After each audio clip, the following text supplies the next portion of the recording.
government and shit. Yeah. It's the government. Why aren't you getting towed, you rule-following asshole? Yeah, I mean, it's just, my parents were so terrified of everything. They were so scared, and that's why my father drove a Pontiac Sundance. Because he was terrified of, like, ever, like, you know. Yeah. He's like, well, you can't. They were so afraid. They're like, don't let it, because they were afraid of getting sued. They thought all my friends were going to kill themselves in the pool. Don't let anyone in the pool.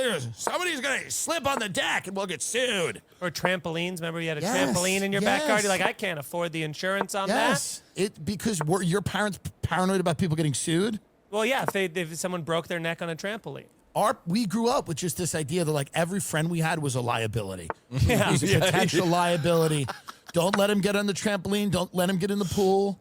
They have asthma. Yeah. They would identify the kid with asthma, and they'd be like, he has asthma. Yeah. Watch him.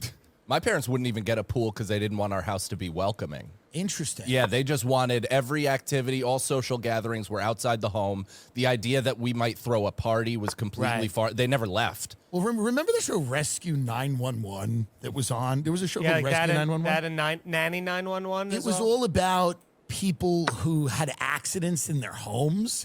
And it would be like a kid who, like, hit his head and is paralyzed in the pool.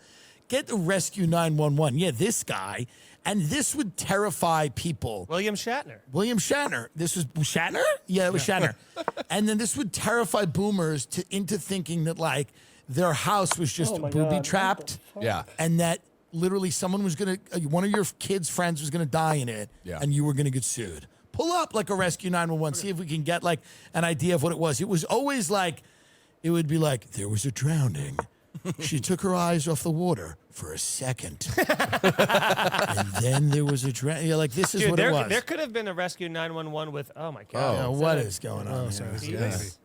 This is the Middle East. My mom had a cousin, or at least this was her story, that was a black belt, and he dove into a 4-foot pool and paralyzed himself. Yeah, everyone has it. I never met a single athletic cousin that she's ever had. Yeah, everyone has a story of a guy who jumped in head first. Like, people used to jump off. Go to the beginning where the ambulance is just coming. I love the opening you want to see the sequence title? of this. Okay, yeah, let's see the opening scene. This is what just boomers watch, just fear. Yeah.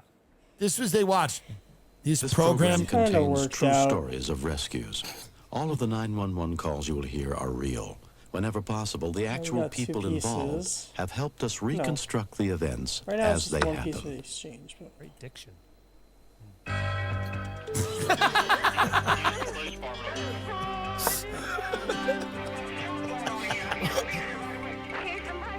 Everyone's dying.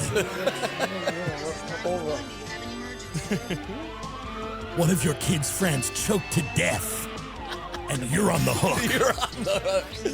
You're on the hook. You're footing the bill. You were drinking wine in the back room, and your daughter and her friend were raped. How about that? It was a group raping, and you were drunk in your room. All right, enough of that. Is this the 80s? This feels like... Yeah, it's what it was, the 80s and that, but the people were so paranoid about, and it was never because they were like, your friend is a good person, and we would hate if they drown. Yeah. Dude. It was always like, we didn't want them to cost us money. If we went out in those waves a little bit farther, there would have been a Rescue 911 of me calling 911 that Tim Dillon just got swept out to sea today. Yeah, no one would have cared. That would have been like, they would have rejoiced. The state would have rejoiced. Gavin Newsom would have had like a glass of wine. Palestine